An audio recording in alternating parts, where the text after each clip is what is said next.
Hello lovely people, I'm Catherine and welcome to this week's journal for all seasons. I'm still working on my moon pages.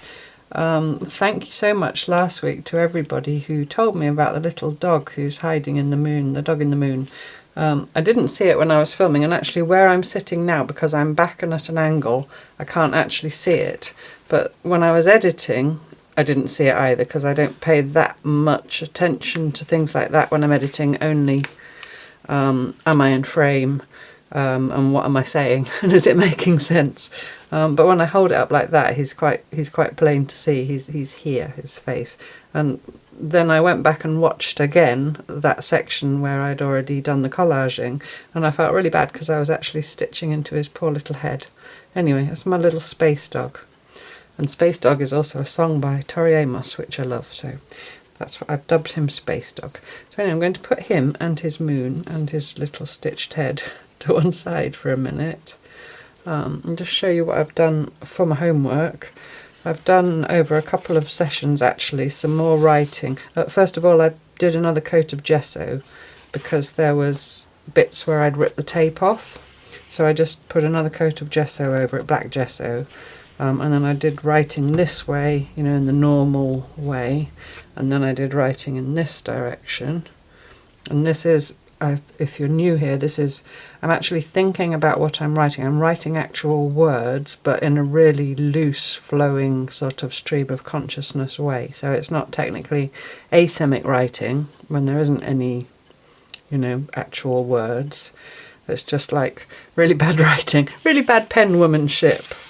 And I did the back as well, but I've only written one lot of words that way. And I just said that as well, but that'll be for next time. And I've also got this square of white, it's actually cardstock. But if you wanted to do what I'm going to do, and you've got sort of a sturdier paper, like a sketchbook paper or watercolour paper or a cardstock, you know, something like that. And I wrote on this side, I wrote this way, and then I turned it upside down, and then I wrote in the spaces going in the other direction. Same kind of nonsense. Oh, no, sorry, it's not nonsense, it's sense. It's just illegible sense. And then on the other side again, I just did one, you know, one lot of writing, and then I ran out of things to say. Not true, but appropriate for this kind of theme that we've got here. Which, just a brief recap if you're new, for the last 28-day moon cycle, I stitched a moon phase every day. These were the templates I used, onto a piece of cloth. And I set myself the challenge, which turned out to be a big challenge, of choosing 3 words every day to express my emotions. And I found that really, really difficult, and I know I wasn't the only one. And I had all those things stuck into this journal, and I've now taken them out, and they're going to turn up in a week or two, probably on the Slow Stitch Friday, as another project. And so I'm working over the pages where they were stuck, and my theme is being the difficulty in choosing words. So there I had difficult choosing words, and last week on my little space dog I stitched words fail me on this cutout circle. So my idea is to get something behind the circle that you look through and you see, and then when you turn the page, then it'll be something else. It'll just be the same but a square. Sorry. So what I want to do is do some weaving, some paper weaving. So I'm hoping this paper is going to be sturdy enough. We'll find out soon enough. So my idea is to create a square area here that fills the behind the circle space. So I'm just going to line this up somewhat straightly, as best as I can, from way over here. So if my fluffy head comes in, I think that's right. And then I'm going to get a pencil. I'm just going to draw faintly. You probably won't be able to see, but I will, and that's all that matters for this purpose. Not that I don't want you to see, but you know what I mean. I'm just going to draw around my square. My square, by the way, is 6 inches, but it was just, you know, the size that would comfortably sit behind that circle hole, with some border as well, so that it wasn't, you know, tricky to line it up. exact, if that makes sense. So that's that. So yeah, that's plain enough. So I'll put that to one side for now. I'll need that in a minute. Now what I want to do now is cut some slits in the paper. Now the best way to do that would be to get my little cutting mat that I've got somewhere and put it under there. I'm looking places I know I've already looked. And put it under there, and then with a straight edge and a craft knife cut. But how can I still can't find my little cutting mat. I've been looking for it for a long time. So I'm going to have to draw lines and cut with scissors, I think. So yeah, that's what I'm going to do. Or just cut free, and now I'll draw lines. So I'm going to just draw some lines. I think I'll do vertical lines. Which will probably be like watching paint dry, the cutting process, but I'll draw my lines, and then I don't mind if they're the same width apart and all that. If you do, then obviously you can measure and make little marks, and just going to pay attention as I get near towards the end that I don't end up with a super skinny one. 1, 2, 3, 4, 5, 6, yeah, that'll be 7. So I'm just going to make these a little bit wider.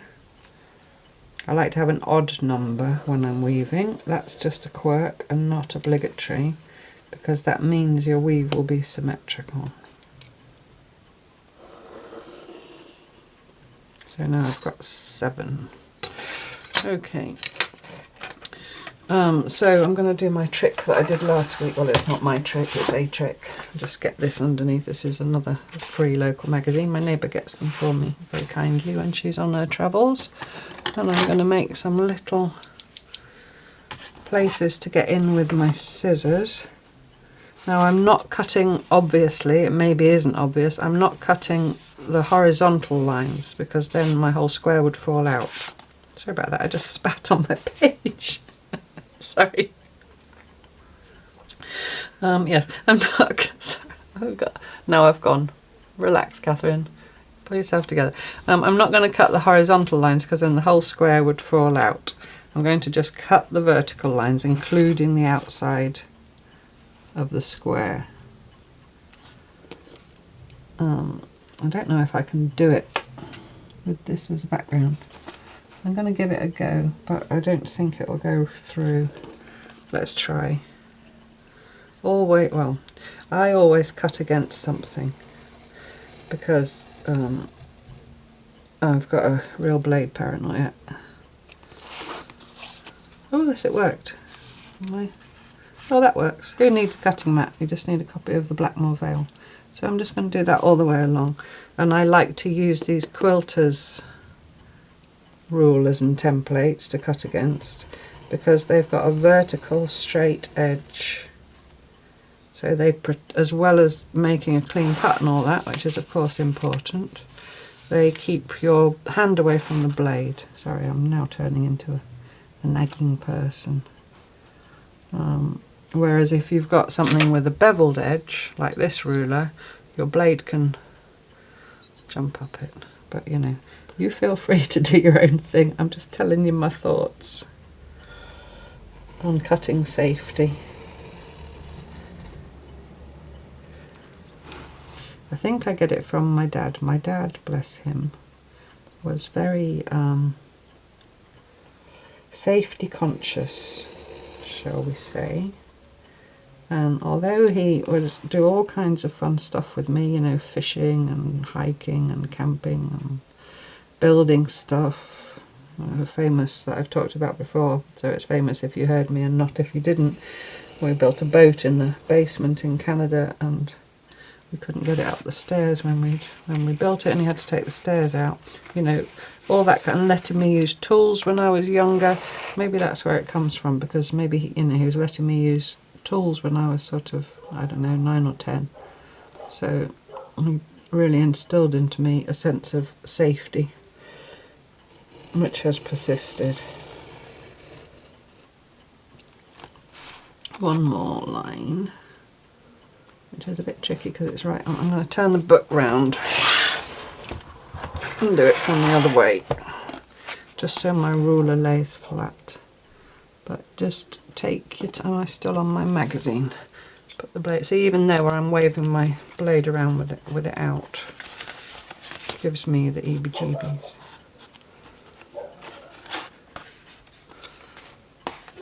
So let's just do this last one.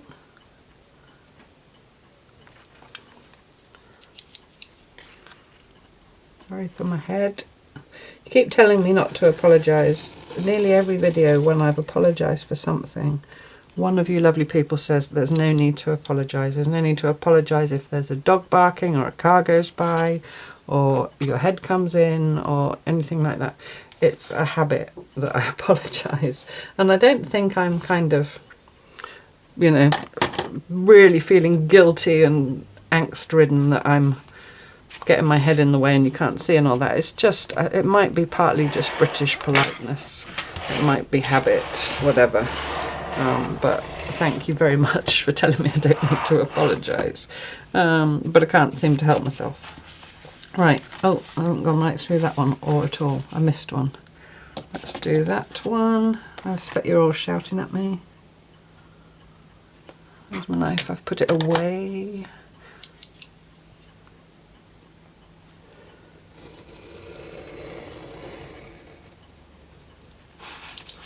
No, other way, Catherine. There we go. Put it away. Good. So that's that. My black Morvelle's now got little... I could do weaving in my black Morvelle as well if I wanted to. These lovely men doing something to the railway line. Anyway, we won't read it now. So then the next thing is to tear this into strips so that I can weave it, you know, the other way through. In hindsight, I maybe should have made this square slightly bigger or this one slightly smaller, but I didn't, so we'll just go with it. And I think I want to have this side with my double writing woven through and maybe this way, so I go across the text. So I'm going to tear strips this way. Well, I say tear, I'm going to try and tear, and if it doesn't tear I'm going to cut.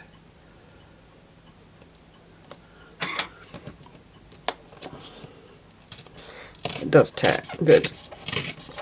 And I don't really mind if I mix up the order because, you know, it's illegible anyway. You probably can't see what I'm doing, can you? And then I have got some words as well along my seam that occurred to me in the night, as these things do. I'm trying to get an odd number of these as well.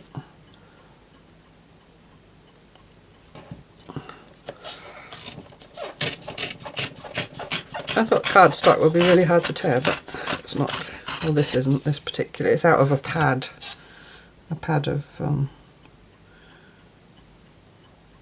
different coloured paper. Well, it's not. It's there's white, brown, and black paper in it.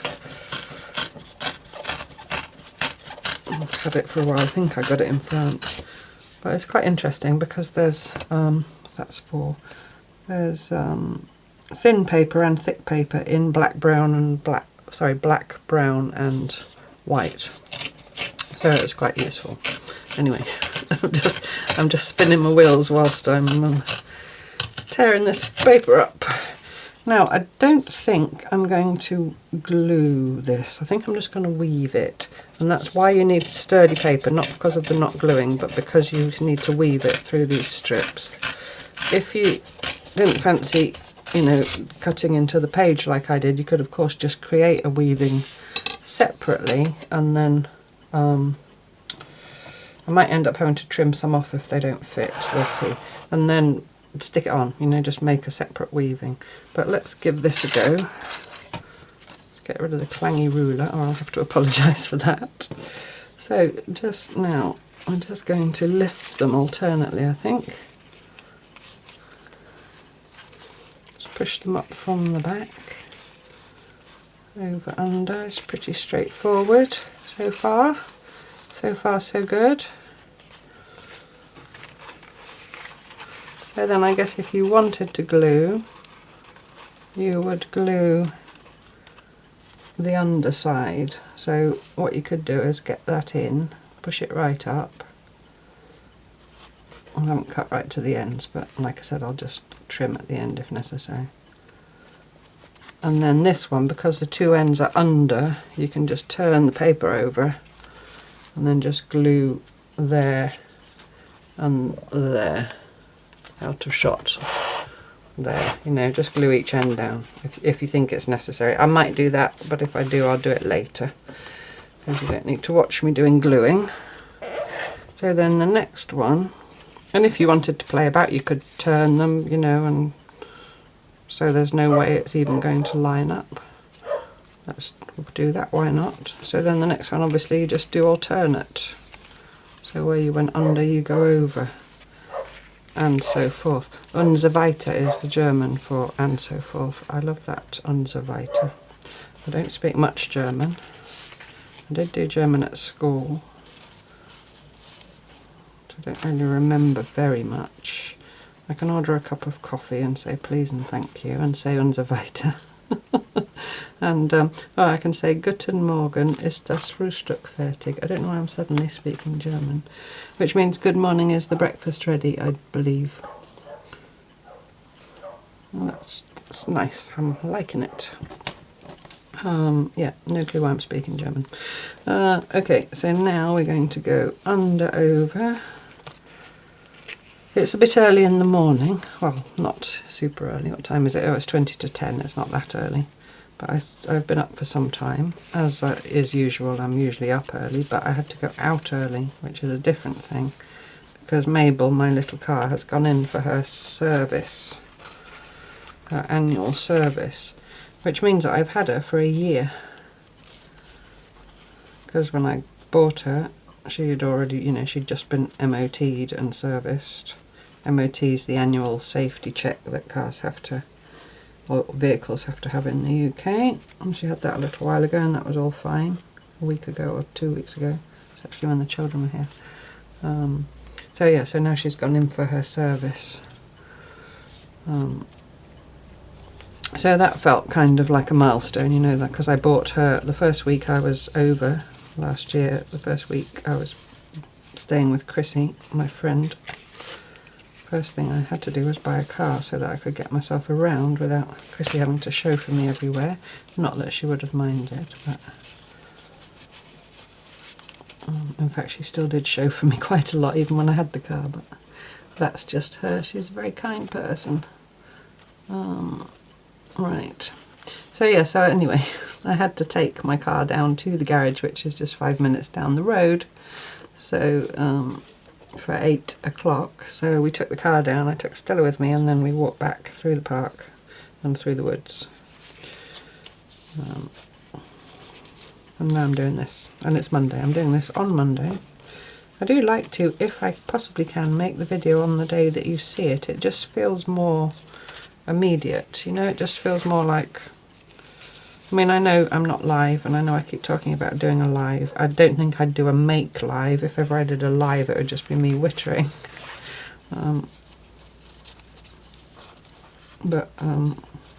Yeah, just doing it on the day, it just makes it feel more, you know, a bit more real time. I can't get that one to go right in.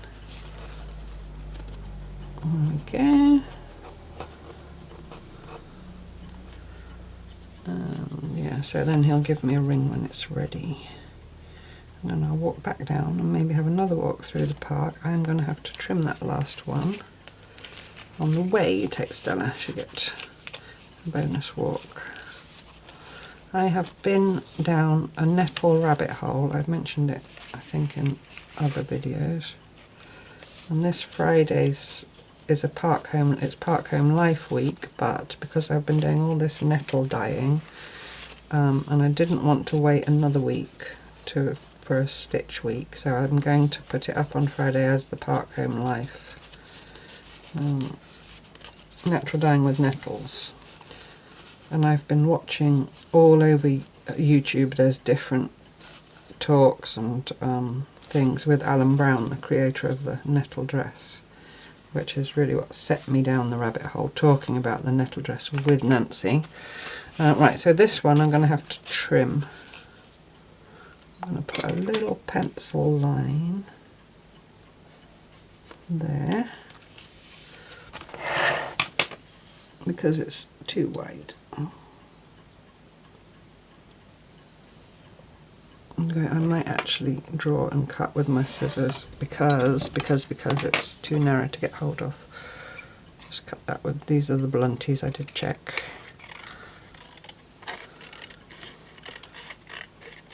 Yeah, and now because I've watched a few, you know, YouTube keeps recommending things and it keeps recommending more and more. And he's just so wonderful to listen to, the way he talks about the, still not going to fit. The way he talks about the, oh, you've gone wonky. I think I have butted you. Hold on to your hats, I'm going to turn you ever so slightly. There we go. Are you all alright? Nobody seasick? Am I going to be able to get this in here? No, I'm going to have to trim it a bit more. Yeah, the way he talks about our connection with cloth, particularly in his case, where he, if you don't know, I suppose I should give you a bit of backstory. He he made a dress out of fibre from nettles, which he foraged, processed, spun and wove himself. And this whole process lasted 7 years. It can be done quicker, but the thing was he didn't have any of the necessary skills in order to do any of those processes when he started the project. So along the way he had to learn all those skills. But it's a wonderful project from that point of view, from a making point of view, but also that the way he talks about our connection with cloth. I mean, when you've gone through that kind of process to produce a garment, obviously it's not a garment that you're going to wear once and then send to the charity shop. I'm struggling now. I might need something to help me. You're probably all shouting at me. Good ideas, as always. Turn it over to the back, Catherine. Maybe that's a good idea. Yeah, and so there were things that resonated. I mean, I'm not a garment maker or a spinner. Oh, I'm tearing my paper. Or a weaver, although I would like to learn spinning and weaving. It is on my so-called bucket list. But, you know, when I say about cloth having stories, old cloth, and that's one of the reasons I like to use old cloth, apart from environmental reasons of consumption and sustainability and all that, it's that old cloth has the memory, and he's talking about, sorry, this is probably really frustrating for you to watch. It's frustrating for me not being able to do it. I'm going to get some tweezers. Hang on one moment. Oh, sorry. Tweezers. Yeah, what was I saying? Yeah, the way he talks about the stories in the cloth. And he can remember when he's spinning a certain fibre, a certain batch of fibres, you know, where he gathered them, what part of the woodland or what part of the countryside he was, and even what his thought processes were whilst he was gathering them. See, tools help. And yeah, it was making me think about when we talk about tearing our paper, not to worry. When we talk about using old cloth and the story it has, and yeah, there's just so much in there. Whew. And breathe. There's so much he has to say just speaks to me, even though I'm not a spinner or a weaver, and the only thing I really have used nettles for is natural dyeing, although I have now made myself some nettle string and a little vessel, which I'll show you on Friday's nettle fiesta. But anyway, for the purposes of today, there's my little weave. I should not have cut that last edge. Do you see? I shouldn't have cut those. So when you do it, if you do it, don't cut those outer edges. I wasn't concentrating. Or cut them and do your strips longer so they can go under. But anyway, I don't mind. It's not worrying me. So now, I will glue those down, but I'll do that off camera. That's what you see through there. I'm showing you something. Do look up if you've looked away in frustration at watching me fiddle about with tweezers. So yeah, so around the edge of the page, because this page is obviously smaller, you've got just the white writing on the black background, and then within the circle you've got the weave, which I think is pretty cool. And then when you turn it over, you've got the full weave, and then on the back you've got another weave. Maybe next week, when I address this final spread in this section about the moon and the words, I will do something here to stabilise this and maybe incorporate this, you know, make this a spread. But for now, we'll call that okay, because I wanted something to peep through the circle, and I've achieved that. So this will go back on, because I just like it just pinned there.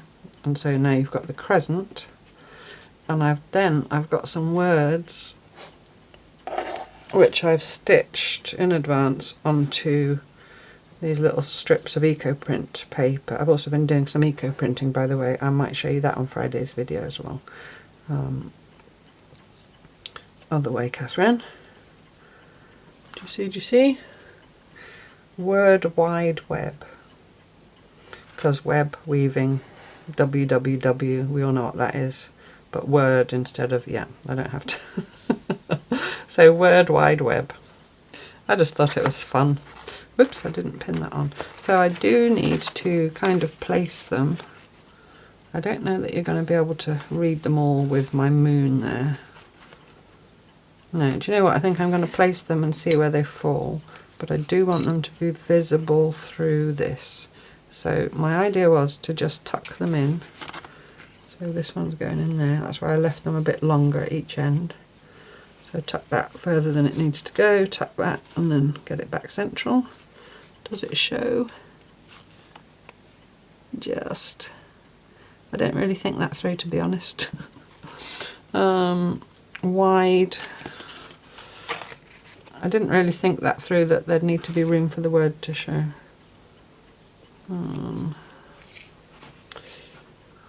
Wide, and then web down there, and then what you're going to see there. I'd like to see the 3 W's, but I think that would have required more forward planning. You see what I mean?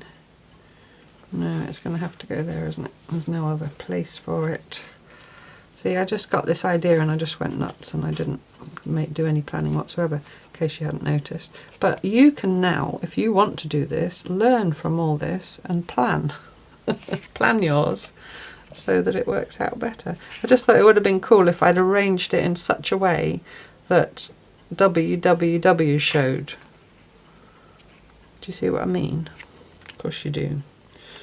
And then we'll put web there.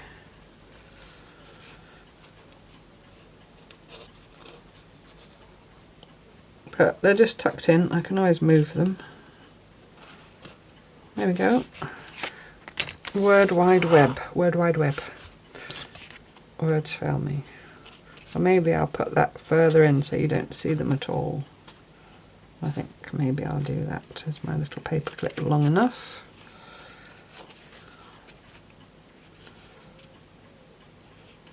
Sorry, I'm concentrating, so I stopped talking. Brief respite for your ears. Because that is a little paper clip that I used to hold all my templates together, if you remember, or if you're new. So that is why I specifically want to use that one, and that'll do, pig. There's a tiny bit of that paper showing there, but that's okay. So there we are. There we have it. That is my spread for this week. Words fail me. And then you can see the crescent woven moon.